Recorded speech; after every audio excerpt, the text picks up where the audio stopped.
ದರ್ಶನ್ನೇ ಆಗಿರಲಿ ಅವ್ರ ಅಪ್ಪನೇ ಆಗಿರಲಿ ಯಾರಾದ್ರೇನು ಸರ್, ತಪ್ಪು ಮಾಡಿದವ್ರು ಯಾರೇ ಆದರೂ ತನಿಖೆಯಲ್ಲಿ ಅಪರಾಧಿಗಳನ್ನ ಪ್ರೂವ್ ಆದಾಗ ಅವ್ರಿಗೆ ಶಿಕ್ಷೆ ಆಗಲೇಬೇಕು. ಪವಿತ್ರ ಗೌಡನ್ ಸವಾಸ ಮಾಡಿ ಅವರು ಈ ರೀತಿ ಕೆಟ್ಟಿದ್ದು ಯಾಕೆ ದರ್ಶನ್ ಅವ್ರಿಗೆ ಹೆಂಡತಿ ಇರಲಿಲ್ವಾ, ಮಗು ಇರಲಿಲ್ವಾ, ಅವ್ರಿಗೆ ಲೈಫ್ ಇತ್ತು, ಇವಳು ಸವಾಸ ಬೇಕಾಗಿರಲಿಲ್ಲ. ಯಾರಿಗೋಸ್ಕರನೂ ಅವರು ಇಂಥ ಹೀನಾಯ ಕೃತ್ಯವನ್ನು ಮಾಡಿ ಅವರು ಪೂರ್ತಿ ಅವ್ರು ಅಷ್ಟು ವರ್ಷದಿಂದ ಏನು ಶ್ರಮ ಪಟ್ಟಿದ್ರು ಅದೆಲ್ಲ ಝೀರೋ ಆದಂಗೆ ಆಯ್ತು. ಇವಾಗ ನನ್ನನ್ನು ಬಿಟ್ಬಿಡಿ ಅಂತ ಹೇಳಿದ್ರು ಕೂಡ ಅವರು ಅಷ್ಟು ವಿಕೃತವಾದಂಥ ರೀತಿಯಲ್ಲಿ ಅವ್ರನ್ನ ಕೊಲೆ ಮಾಡಿದ್ದಾರೆ ಸರ್. ಬಾಬಾ ಸಾಹೇಬ್ ಅಂಬೇಡ್ಕರ್ ಅವರು ಸಂವಿಧಾನ ಕಾನೂನು ಎಲ್ಲರಿಗೂ ಬಡವಾಗಲಿ ಶ್ರೀಮಂತ ಆಗಲಿ ಪ್ರತಿಯೊಬ್ಬರಿಗೂ ಒಂದೇ ಕೊಟ್ಟಿರೋದು. ಅವರು ತಪ್ಪು ಮಾಡಿದವ್ರ ಪರವಾಗಿ ಇವರು ಹೆಲ್ಪ್ ಮಾಡ್ತಾರೆ ಅಂತಂದರೆ ಅಂಥ ರಾಜಕೀಯಗಳು ಅನಾಲಾಯಕ ರಾಜಕಾರಣಿಗಳು.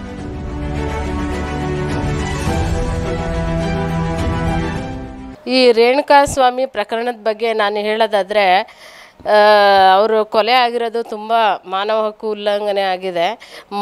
ಮನುಷ್ಯನಿಗೆ ಭೂಮಿ ಮೇಲೆ ಹುಟ್ಟಿದ ಮೇಲೆ ಬದುಕೋದಕ್ಕೆ ಹಕ್ಕಿದೆ, ಆದರೆ ಅದನ್ನ ಈ ಥರ ಅಮಾನುಷವಾಗಿ ಕೊಲೆ ಮಾಡೋ ಅಂಥದ್ದನ್ನು ಯಾವುದೇ ರೈಟ್ಸ್ ಇಲ್ಲ ಯಾರಿಗೂ. ಈಗ ಈ ಕೊಲೆ ಆಗಿರೋದು ರೇಣುಕಾಸ್ವಾಮಿ ಅವರ ಹೆಂಡ್ತಿನೂ ಕೂಡ ಒಂದು ಹೆಣ್ಣು, ದರ್ಶನ್ ಅವ್ರ ತಾಯಿನೂ ಒಂದು ಹೆಣ್ಣು, ದರ್ಶನ್ ಅವರ ಅಕ್ಕನೂ ಕೂಡ ಹೆಣ್ಣು, ದರ್ಶನ್ ಅವರ ಹೆಂಡ್ತಿನೂ ಕೂಡ ಒಂದು ಹೆಣ್ಣು.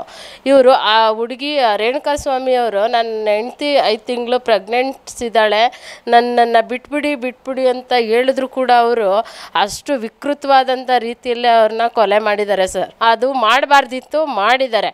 ಅದನ್ನು ಸರ್ಕಾರಕ್ಕೆ ಒಪ್ಪಿಸ್ಬೋದಿತ್ತು, ಕಾನೂನಿತ್ತು. ಅವ್ರು ತಪ್ಪು ಮಾಡಿದ್ದಾರೆ ಅನ್ನೋದ್ರೆ ಅವ್ರಿಗೆ ಕಾನೂನು ರೀತಿ ಶಿಕ್ಷೆ ಕೊಡಿಸ್ಬೋದಿತ್ತು. ಇಲ್ಲಾಂದರೆ ಅವ್ರನ್ನ ಕರೆದು ಬುದ್ಧಿವಾದ ಹೇಳಿ ಅವ್ರಿಗೆ ಇನ್ನೊಂದ್ಸಲ ಈ ರೀತಿ ಮಾಡಬೇಡಿ ಅಂತ ಬುದ್ಧಿವಾದ ಹೇಳಿ ಕಳಿಸ್ಬೋದಿತ್ತು. ಯಾಕಂದರೆ ದರ್ಶನ್ ಅವರು ಹಿಂದೆ ಅವರು ಕಷ್ಟದಿಂದ ಬಂದಿರೋ ಅಂಥ ವ್ಯಕ್ತಿ. ಅವರು ಹಾಲು ಮಾರ್ಕೊಂಡು ಜೀವನ ಏನು ಅನ್ನೋದನ್ನು ಅವರು ಅರ್ಥ ಮಾಡಿಕೊಂಡು ಇವತ್ತೊಂದು ಸ್ಟಾರ್ ಆಗಿದ್ದಾರೆ. ಇಡೀ ದೇಶದಲ್ಲೆಲ್ಲ ಅವ್ರ ಹೆಸರು ಕೂಗುತ್ತೆ. ಆದರೆ ಅಷ್ಟೆಲ್ಲ ಕಷ್ಟಪಟ್ಟು ಅಷ್ಟು ಹೆಸರನ್ನ ಸಂಪಾದನೆ ಮಾಡಿ ಇವತ್ತು ಯಾರಿಗೋಸ್ಕರನೂ ಅವರು ಇಂಥ ಹೀನಾಯ ಕೃತ್ಯವನ್ನು ಮಾಡಿ ಅವರು ಪೂರ್ತಿ ಅವ್ರು ಅಷ್ಟು ವರ್ಷದಿಂದ ಏನು ಶ್ರಮ ಪಟ್ಟಿದ್ರು ಅದೆಲ್ಲ ಝೀರೋ ಆದಂಗೆ ಆಯ್ತು. ಇವಾಗ ಯಾರಿಗೋಸ್ಕರ ಅಂದರೆ ಪವಿತ್ರ ಗೌಡನ್ ಸವಾಸ ಮಾಡಿ ಅವರು ಈ ರೀತಿ ಕೆಟ್ಟಿದ್ದು ಅನಿಸಿದೆ ಸರ್. ಯಾಕಂದರೆ ಮಾಧ್ಯಮದಲ್ಲಿ ನೋಡ್ತಾ ಇದ್ದೀವಿ, ಹಿಂದೆ ಎಲ್ಲ ಪತ್ರಿಕೆಗಳಲ್ಲಿ ನೋಡ್ತಾ ಇದ್ದೀವಿ. ಪವಿತ್ರ ಗೌಡನ್ ಸವಾಸ ಮಾಡೋಕ್ಕಿಂತ ಯಾಕೆ ದರ್ಶನ್ ಅವ್ರಿಗೆ ಹೆಂಡತಿ ಇರಲಿಲ್ವಾ, ಮಗು ಇರಲಿಲ್ವಾ, ಅವ್ರಿಗೆ ಲೈಫ್ ಇತ್ತು, ಇವಳು ಸವಾಸ ಬೇಕಾಗಿರಲಿಲ್ಲ. ಅವಳು ಸವಾಸ ಮಾಡಿ ಅವ್ರ ಆ್ಯಟಿಟ್ಯೂಡ್ನ ಈ ಥರ ಮಿಸ್ಯೂಸ್ ಮಾಡ್ಕೊಂಡು ಇವತ್ತು ದಿನ ಬೀದಿ ಪಾಲಾದಂಥ ಪರಿಸ್ಥಿತಿ ಬಂತು. ಯಾಕಂದರೆ ನಮ್ಮ ಮೈಸೂರವರು, ನಮ್ಮ ಮೈಸೂರು ಜಿಲ್ಲೆಯವರು ದರ್ಶನ್ ಅವ್ರದ್ದು ಎಲ್ಲ ಅವರ ಜೊತೆ ಅವರು ಈ ಕೆಲಸ ಮಾಡಬೇಕಾದ್ರೆ ಅವ್ರಿಗೆ ಯೋಚನೆ ಬರಲಿಲ್ವಾ, ನಾನು ಸಮಾಜಕ್ಕೆ ಏನು ಸಂದೇಶ ಹೋಗುತ್ತೆ, ನಾಳೆ ದಿನ ನನ್ನ ಫ್ಯಾಮಿಲಿ ಬಗ್ಗೆ ಡ್ಯಾಮೇಜ್ ಆಗುತ್ತೆ, ನನ್ನ ಹೆಂಡತಿ ಮಕ್ಕಳಿದ್ದಾರೆ, ನನ್ನ ಮಗ ಇದ್ದಾನೆ, ನನ್ನ ಮಗನ ಭವಿಷ್ಯದ ಪ್ರಶ್ನೆ ಅಂತ ಯಾವುದು ಅವ್ರಿಗೆ ಇದೆಲ್ಲ ಮಾಡಬಾರ್ದಿತ್ತು ಸರ್. ಒಬ್ಬರು ಸ್ಟಾರ್ ಆಗಿ ಇವ್ರು ಈ ಕೆಲಸ ಮಾಡಿದ್ದಾರೆ ಅಂದರೆ ಅದನ್ನು ನಾವು ಯಾವ ರೀತಿ ಹೇಳಬೇಕು ಅನ್ನೋದೇ ನಮ್ಗೆ ಸರ್. ದರ್ಶನ್ ಅವರು ತಪ್ಪು ಮಾಡಿದ್ದಾರೆ ಅನ್ನೋದಕ್ಕೆ ಕಾನೂನು ರೀತಿ ತನಿಖೆ ಆಗ್ತಾ ಇದೆ. ಅಧಿಕಾರಿಗಳು ದೊಡ್ಡ ಮಟ್ಟದಲ್ಲಿ ಅದನ್ನು ಎಲ್ಲ ವೆರಿಫಿಕೇಷನ್ ಮಾಡಿ ತಪ್ಪು ಮಾಡಿದವ್ರು ಯಾರು ಸ್ಟಾರ್ ಆದ್ರೇನು ಇನ್ನೊಬ್ಬರಾದ್ರೇನು ಸರ್. ಬಾಬಾ ಸಾಹೇಬ್ ಅಂಬೇಡ್ಕರ್ ಅವರು ಸಂವಿಧಾನ ಕಾನೂನು ಎಲ್ಲರಿಗೂ ಬಡವಾಗಲಿ ಶ್ರೀಮಂತ ಆಗಲಿ ಪ್ರತಿಯೊಬ್ಬರಿಗೂ ಒಂದೇ ಕೊಟ್ಟಿರೋದು. ಅವರು ಅದೇ ಒಬ್ಬ ಸಾಮಾನ್ಯ ವ್ಯಕ್ತಿ ಏನಾದರೂ ಸಣ್ಣ ಪುಟ್ಟ ತಪ್ಪು ಮಾಡಿದ್ರೆ ಅವ್ರಿಗೆ ಏನೇನೋ ಶಿಕ್ಷೆಯನ್ನು ಕೊಡ್ತಾರೆ.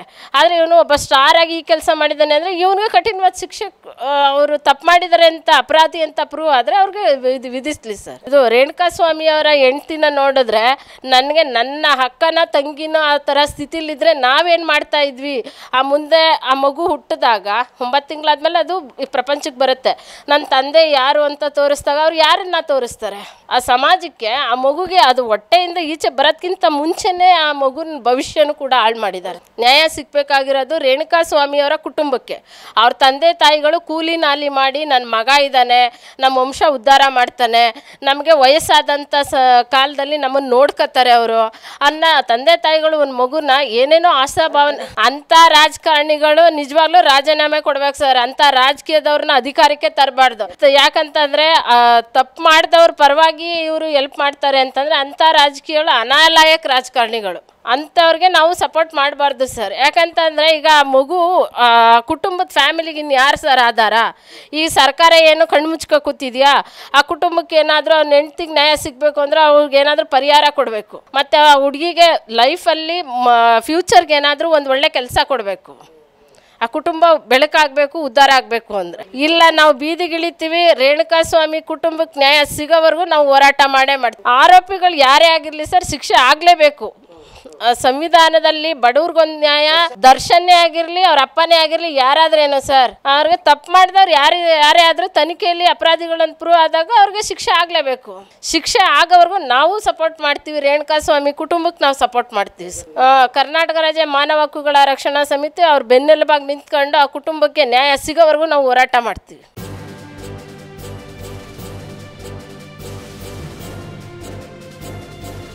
ಇದು ಮಾನವೀಯ ಸಂದೇಶದ ಜನವಾಹಿನಿ.